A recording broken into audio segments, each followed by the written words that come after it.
Welcome to the Real Estate Syndication Show. Whether you are a seasoned investor or building a new real estate business, this is the show for you. Whitney Sewell talks to top experts in the business. Our goal is to help you master real estate syndication. And now your host, Whitney Sewell. This is your daily real estate syndication show. I'm your host, Whitney Sewell. Today our guest is Jonathan Farber. Thanks for being on the show, Jonathan. Excited to be here. Look forward to it. Jonathan has successfully lived for free 4 times using the house hacking strategy. He currently owns 6 traditional units and 2 short-term rentals. He started a real estate podcast with the ultimate goal of helping people get started and take massive action. He has designed a process working with VAs to make it efficient and cost-effective to produce podcast episodes. Jonathan, thank you so much for your time. I'm grateful to have you on the show. I'm looking forward to this story because you said you want to help people take massive action, and that sounds like what you have done. I mean, I don't know that I know of anyone else that's house hacked 4 times, to make this happen. So congratulations to you and just taking massive action. But let's get right into it and give us a little of that story, or go back. Why real estate? How old were you? Why, how did you get into that first one? And what's the plan? Yeah, absolutely. So real estate started for me a little unconventionally, but just before that, I grew up in Long Island, New York. I was a golfer from my, let's say, teen years and on. I kind of just dialed in on that. I guess what I've found looking back is my tendency is to drill into one thing at a time and kind of go all in. That message really connected with me when I read the one thing and then connected with Jeff and just got into their whole cycle of things. But anyway, played golf through high school, was not business focused at all, but I knew I wanted to play college golf. So I ended up actually playing golf at a school in Long Island, and that was a great experience. From there, I wasn't exactly sure what I wanted to do. I felt like I actually kind of missed the boat on some things because I didn't have an internship in 4 years of college. My grades were okay. I wasn't as motivated as I am now. I was just really motivated with golf. And around my senior year, I just started talking to some people, and I thought, okay, if I want to make some money, or if I want to follow some people that I looked up to, what's the best way to follow in someone's wake or model what they're doing? So I actually just started cold calling CEOs and presidents of Fortune 200 companies. And I couldn't believe the response rate, but it was almost like no one was calling these people with the ask that I had, which was informational interviews, that sort of thing. So I kind of looked at that as a little bit of a ramp to my professional career, so to speak. And if it would be a test to see if I could do it in that fashion, then maybe I could do it in sales on the next level. So fast forward a couple of years, fast forward a couple of months rather, I moved down to Raleigh, North Carolina after securing a job, developing a relationship with at the time, vice chairman of the company that I'm at now in my W-2 job. And I moved down to Raleigh, and I was living down there for about 5 months and realized that I was getting really into personal development, sales, business, and then real estate is a natural function of that, I found. And came across BiggerPockets, and then realized, even though it felt like I was paying nothing living in North Carolina, coming from New York, which was only like maybe $900 a month for rent in a beautiful all-inclusive apartment, I was thinking I'm throwing that money away because I could be building equity. So that's what kind of got me started on the journey. From there, I bought a property as a house hack with a partner of mine. His name is Max Bidna. And we bought that, rented out 2 rooms, didn't know anything about the whole process, just kind of jumped in, took action after I felt like I had a base, which is another theme of what I feel like when I need to take action, have a base and then kind of jump in along and learn along the way. And then from there, just every year bought another single family property. So did 3 of those. And then the last year I was in Raleigh, then got a little more savvy with the FHA program, and doing a 4-unit property was the last one. So right after that, I actually got the call to move back to New York. So I panicked a little bit. I had to turn it back into a rental. And I thought they were going to call the loan due, because in an FHA loan, as I'm sure you know, you have to live in the property. So I was a little panicked, but it was okay. They said for a job, you could move and it wouldn't be a big deal. So and then that basically just kind of spurred me on to my next project, which was a luxury flip in Long Island. A lot of learning, actually didn't go that well. And then from there, I've done 2 short-term rentals down in Pinehurst, North Carolina, and now looking at some 20 to 40 unit properties in the Midwest, multifamily. And that's actually why I kind of lived out there for a period of time during this COVID virtual world, and tried to gain some experience there. So that's a short and sweet view of how I've accumulated my 8 units and networked and just built some relationships along the way. All those stories of just people that have taken action, and even while you have a W-2 and you've had to move numerous times, and all these things that are happening, it's like you didn't just lay down and say, oh, I just can't make it happen. I just can't do that. You didn't make excuses. You really stayed in there. And I'll even go back to where, you started calling those CEOs of those large companies. That's out of the box, right? Most people don't do that. You probably learned a lot through that process or made some good connections that way that maybe you didn't expect. And most people wouldn't expect, but it's thinking outside the box and taking action. And so anyway, congratulations to you on this success that you've had and that you're making happen, just getting in there. And so now you're looking for larger units, or, you said 30 to 40 unit properties, something like that. Give us a little more of your game plan now and how you see, pushing forward and furthering your real estate business. Yeah, absolutely. And I thought about that a little before this, just because I know your audience is more multifamily and syndicators. So the space that I'm looking at now is, like I said, that 20 to 40 unit space. I kind of categorize 3 markets based on pure cash flow, hybrid models where you'll get cash flow and appreciation, and then just pure appreciation markets like in New York or San Francisco. So the markets that I started targeting were in that hybrid column of cash flow markets and appreciation markets, where I felt it'd be easiest to execute that value add model, or that for some, let's say, bigger pockets listeners or smaller investors out there, that BRRRR model on the multifamily, which is, as you know, and execute yourself, the model for syndicators. So that's why I picked a couple markets in the Midwest. And yeah, I basically just moved out there. I was thinking about it from the sense of, virtual world, there's nothing to lose. What actions can I still take to progress me towards my goals during COVID? I felt like there was a lot of doom and gloom in New York, and people taking the attitude of, well, COVID hit, so there goes my 2020 goals. I actually heard it really presented in a funny way. Someone said, everyone had 2020 goals until some lady ate a bat. And you know what? It kind of was that way. And then I just thought about it from the sense of, what could I do? So I moved to a couple times, but I spent some time in Columbus, then I went to Indianapolis, and then I spent a couple months in Louisville, where I was just thinking, why not build some relationships, try to see as many properties as I can, and then from there developed a strategy that I'm using on a day-to-day basis to find off-market deals, which we could get into, but it's been very effective for me from that standpoint. So, it's great that you were able to just say, okay, I'm just going to move there and really learn that market and meet people there. Yeah, that's difficult for most people, right? I just up and moved. I mean, was your W-2 position flexible enough to be able to do that? Yeah, it's typically a work from home job anyway, but Okay. The direction from the company was that people aren't going to be back in offices for a little while. And, I'm still, I'm a big time batcher. So I'm making sure that for any activities I need to do for that job and that function, that I have time reserved. But on certain days at certain times, I can use my off hours or other times to be creative and just work from a computer and a phone. And it really was more a test to see what could I do from a computer and a phone when you're not client facing, which no one is right now, or definitely wasn't doing in April, May, or June. So Married, kids yet?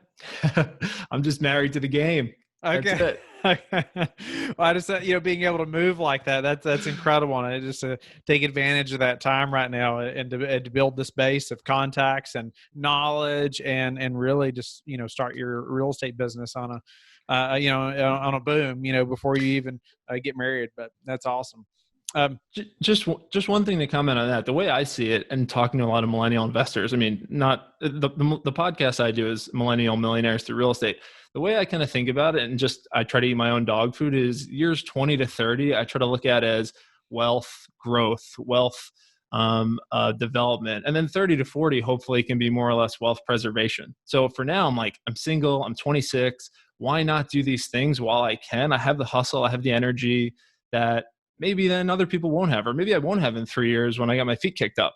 Who knows? But I know right now I can still, it's I don't even mind if I look like I'm driving a beat up car, which, my car's fine, but I just feel like I can get by with that in my 20s more than in the next phase, where you can't leverage that age as much. And you can't say to someone, oh, I'm like a 20 something year old trying to learn. And by the time you're 34, I feel like people are like, you should just have it figured out. Like, it's not cool anymore. You can't use your age. So that's my approach.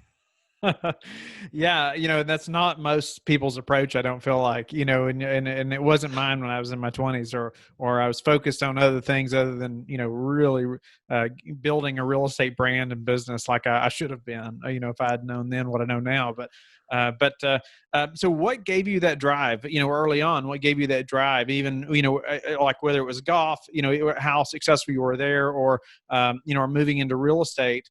What gives you that drive in your 20s now to be able to say, okay, I'm laser focused on this real estate business. I'm not focused on buying that new car, or, or doing this over here like all my buddies are doing, and how do you have that level of focus, in your 20s? Two things. One was more or less like I'd say a reflection moment or a deflection moment. But basically, when I was working, or I'll take one step back. I kind of looked around at my parents, who I love, and they gave me everything as a base. And they came onto, I'd say, a little bit more financial challenge, and kind of started thinking about, what do I want in life? I'd kind of just gone through the years with just that go with the flow mentality, like just like that Steve Jobs video, kind of stay in the lane and not bang against the walls too much. And then one day I kind of saw what they were doing, and I saw some of their friends and realized that they weren't really set up the way that I kind of wanted. So then I think if I had any other superpower, would be always asking a question instead of looking at something like a problem. So framing a problem as a question. So seeing other people in situations that maybe I'm trying to model or look up to, and think, do I want to trade places with that person? Not really. Okay, so in that situation, how do I not be in that situation? And then that can give me like a game plan and steps to go back to. The second thing was, when I started working in a corporate role, the company had a layoff a couple months onto the job. And that was really eye-opening for me to see people in their 40s and 50s with a family, a mortgage, all these expenses, that now the faucet just got turned off. So they had one stream of income. Now it was taken away from them. And how are they going to provide for their families? How are they going to keep their mortgage payments? How are they going to keep their lifestyle? And it was really scary for me. So for me, starting with that first moment, seeing my parents have a little bit of financial challenge in the post 2008 years, it was kind of just like a light switch went on, and it's never gone off since. And then a few people just were really instrumental to me, like Jim Rohn. I mean, I just love his content, and I got exposed to just a couple of it through a mentor at the time. And yeah, just really became obsessed with it. And from there, it just, self-fulfilling. Awesome. Well, congratulations again. I want to back up just a little bit, and I want you to elaborate a little bit on, or maybe give us an example or two of how you started networking and growing, your network, at an even younger age, or when reaching out to those, cold calling CEOs and things like that, and maybe some other things you did after that and are doing now to grow your network. Yeah. I like the idea of turning a lot of things into a game, or just putting a system in place. And I love Tim Ferriss. I love a lot of system builders and process people focused. So for me, I'm always thinking about, how can I get the highest result with the least effort and energy? And some people would call that lazy. Some people would call it maybe, Smart. high impact lazy. But for me, when I was in college, yeah, I came up with more or less a game reaching out to these people. So I was on the phone with my friend one day. Also, that guy, Max Bidna, very smart marketer in New York, runs a digital ad agency. And I was talking like, I don't have any internship experience. My grades are so-so. I don't have any connections. Like, my family doesn't come from money. I don't have relationships. Like, I'm starting cold. I'm just cold applying and being another number on a pile. So I was like, you know what? Maybe LinkedIn. And we started talking about, you could reach these people on LinkedIn. So every day I turned it into a game. I was trying to reach out to 40 people a day on LinkedIn. And I had 3 scripts that I was just copying and pasting, and they didn't know it, but I was going about it from the approach of How to Win Friends and Influence People, another impactful book in my life. And was just taking the approach, what can I learn from these people? I have 2 ears, 1 mouth on all these calls. And what can I maybe prod with them and lead them to maybe give me a referral, pass me to a hiring manager, or get them to have the idea to help me with a job? I think the other thing that I like about sales and my strategy is, it's always been a little bit more of plant the idea in someone else's head instead of try to jam it down. So I would ask all these questions of, how did you get your start? Was there anyone that helped you at the beginning? what advice would you give yourself starting out? And what that would back them into a lot of times. And then I took this along with sales in my further years, but I found a lot of times that got them to the mindset of they actually did get help at the beginning. Maybe they've forgotten that, and now they want to try to help someone else. So I just made it a game, and every day I had a spreadsheet and like a tracker where I would just say, okay, what 40 people did I hit today with the template? And then I would just block out times on my calendar to do these informational interviews. And I had a next step, and I was using kind of a CRM before I knew what it was. And then that's sort of the approach I've taken with real estate. Podcasting has been the most incredible way to network, meet people, build my own systems and process. I know we were talking about that a little before the call, that you have some amazing processes for your setup to do a daily podcast. Like, it's incredible what you do.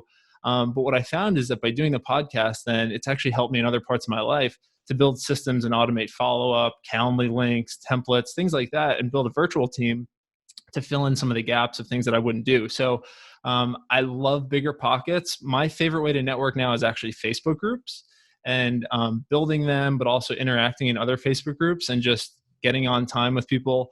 I guess just one thing I want to comment on, and then I'll pause, is when I first started out, when I was 21 years old, I went back to every episode of Bigger Pockets, and I reached out to every single guest that was on the show at that time. And some people would say that's nuts. And a lot of people got back to me. When I was 21, I had no idea what I was doing, but it was the same approach. Pick your brain, virtual coffee, 15 minutes. Now I take a different approach. My approach is always value add before value ask. But at the time, it worked. So for anyone listening to this, my advice would be just do it. Just reach out to the people. They will be so much more receptive than you think so many of the times. Like this past month, I've been reaching out to my Mount Rushmore of real estate idols to try to get in their network by providing value. And I was amazed at the results. I couldn't believe they came back to me because I was just offering value before asking for anything. So that's my approach now. But I guess to just wrap it up would be just do it. Then if you can put a system on it, and then you will get more responses than you think, especially if you can add value before you ask for it. Love that. You reached out to every single guest on BP. I mean, that's taking action. That's still stepping out of the box. Most people are never going to do that. I have guests on all the time, and I've experienced this myself. I've been interviewed, I don't know how many times, and I'll put out my number and my email, and and like, I mean, I don't know if I've been contacted once or twice, 3 times, I don't know, a few times, but not much, and I don't know. It surprises me. People say they want to do these things, but nobody reaches out for help, so great content right there, Jonathan, and just taking action and making it happen. Give me a couple, or at least 1 or 2 systems that you put in place that are crucial now to your operation. Yeah. So the first one that jumps out is the podcast. So much so that it became a system without knowing what I was doing at the beginning, that now it's actually going to become a system that we're turning into a course and going to be selling how to create a podcast with no experience for $9 an episode. Because that was basically just the approach we found working with assistants from Upwork, who we got the system from Neil Bawa, because he posts a lot of good content. And we just basically followed a framework of interviewing VAs, putting them on Asana, building a tracker in Google Sheets, and then giving everyone a step-by-step guide, and then now using Slack to kind of fill in the pieces. So that's the first one. The second one that jumps out is now having a first line of defense to have deals analyzed and have neighborhoods analyzed. So now there's a couple people that if I see a deal that I'm maybe driving around or a neighborhood, I'll just send the address to someone now on the virtual team, remote staff, whatever you want to call it. And they will analyze the neighborhood and the deal and basically come to a first pass conclusion of the fundamentals of the deal. Does it work for what business model I'm thinking about doing? If it's a value add model in the Midwest, then they can come up with the numbers. What's our cap rate today? What's our projected? And then I can dig into it more and see if they made mistakes. But those were 2 things that I realized I just didn't like doing. Another favorite author of mine, Michael Hyatt, Free to Focus. It's like he's got his 4 boxes of things. So I'm definitely more high level, but we got it right here.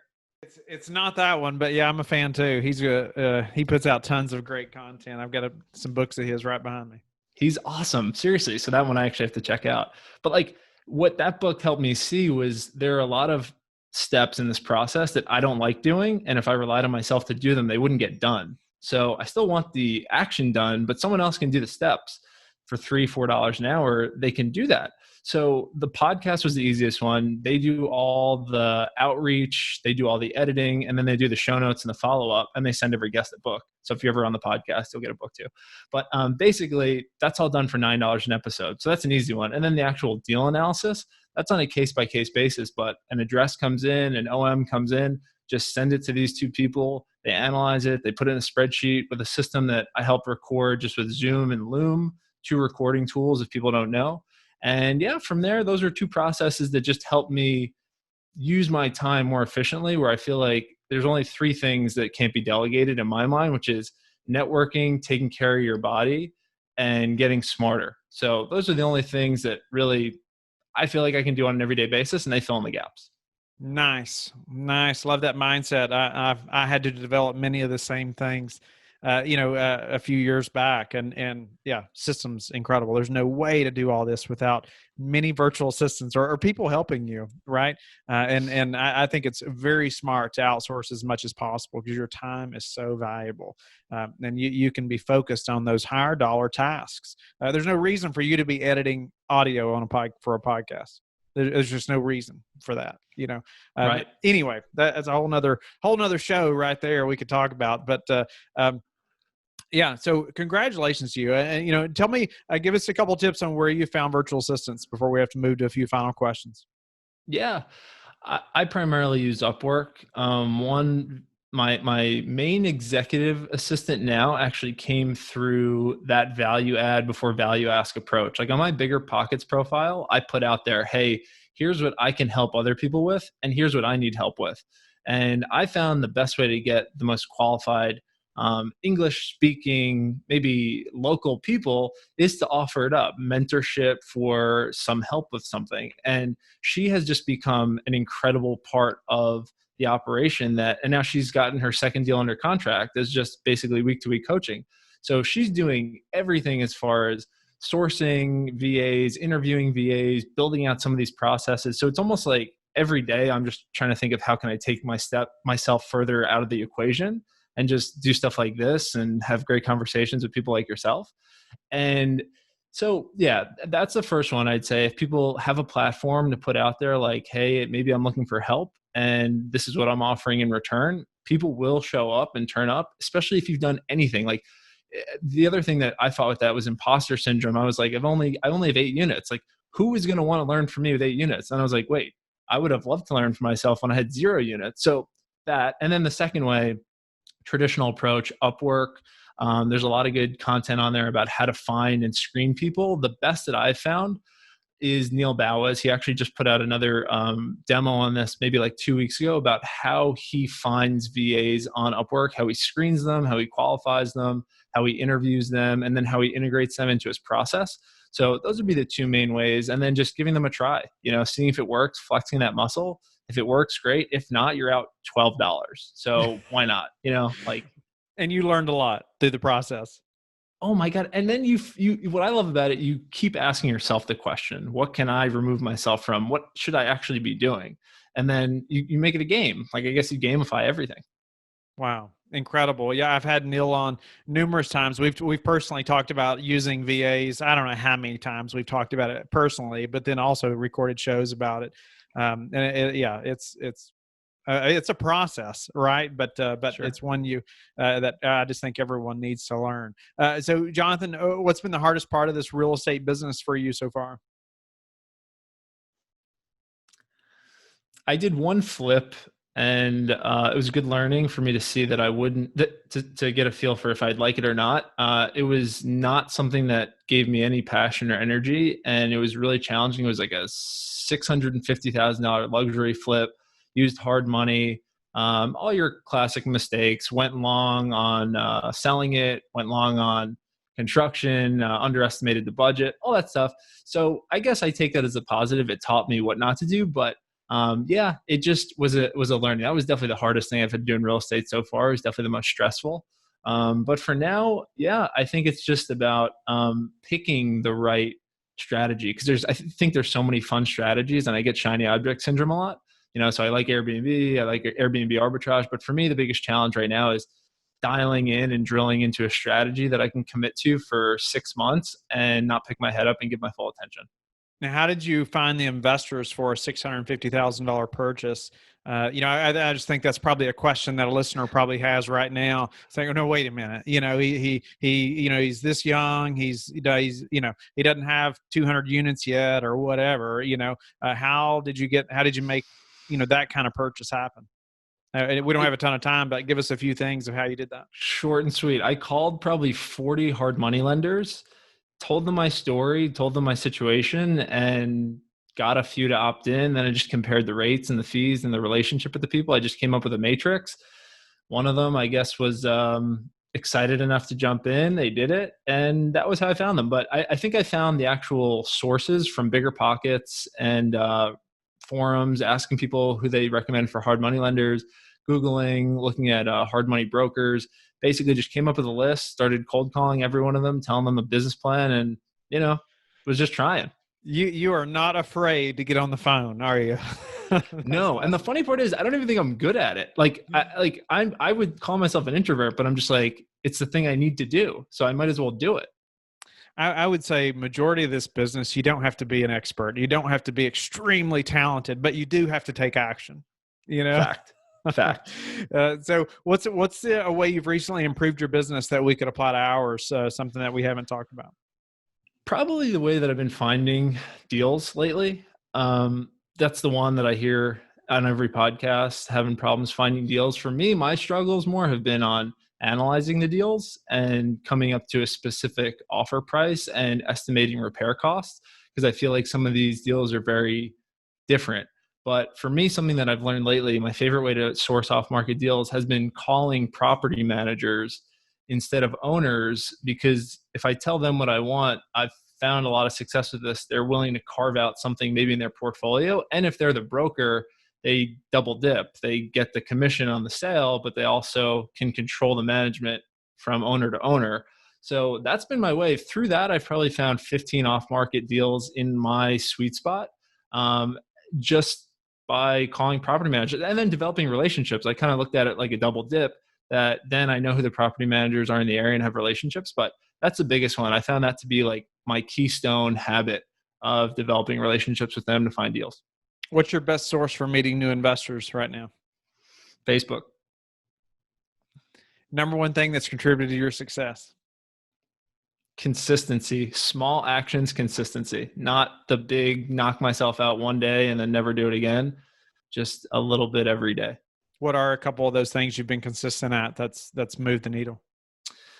Daily, recording a ton of podcasts in advance, so I have 30 released now, but I probably have 100 recorded. And now that's how I backed into the system that I feel comfortable enough to do a daily podcast like we talked about. The other one, small, consistent action, adding members to the Facebook group. And then another small one is every day I try to analyze a deal. How do you like to give back? Mentoring, a couple charities that I donate to on a small way, but basically mentoring and helping people get their first deal. And my goal is to become financially free in the next 2 years so that I can just mentor people and help them leave their W-2. So helped a couple people do that so far or get started. But that just really fires me up, gives me a feeling of purpose. Wow. Awesome story, Jonathan. It's been a pleasure to get to meet you. And I just think it's so encouraging. It's inspiring. I know the listeners are feeling the same way. And I think you're going to accomplish that goal because I obviously are willing to take action, and just time and time again, you've done that. And it just seems like you're very focused, which is great. Especially right now in your mid-20s, it's just a great time to make this happen, and you're doing it. So pleasure to meet you and have you on the show. Tell the listeners how they can get in touch with you and learn more about you. Yeah, my social media handles, John J. Farber with a no H in the John. And the best way these days would be the Facebook group. If you just search Millennial Millionaires Through Real Estate, either the podcast or the Facebook group will pop up. But the main emphasis is growing that Facebook community these days. and just doing a lot more live content in there. So there's a podcast, but I'd say the Facebook group and just Googling Jonathan Farber Real Estate or Jonathan Farber Millennial Millionaire through Real Estate is the best way. Thank you for listening to the Real Estate Syndication Show, brought to you by LifeBridge Capital. LifeBridge Capital works with investors nationwide to invest in real estate, while also donating 50% of its profits to assist parents who are committing to adoption. LifeBridge Capital, making a difference, one investor and one child at a time. Connect online at www.lifebridgecapital.com for free material and videos to further your success.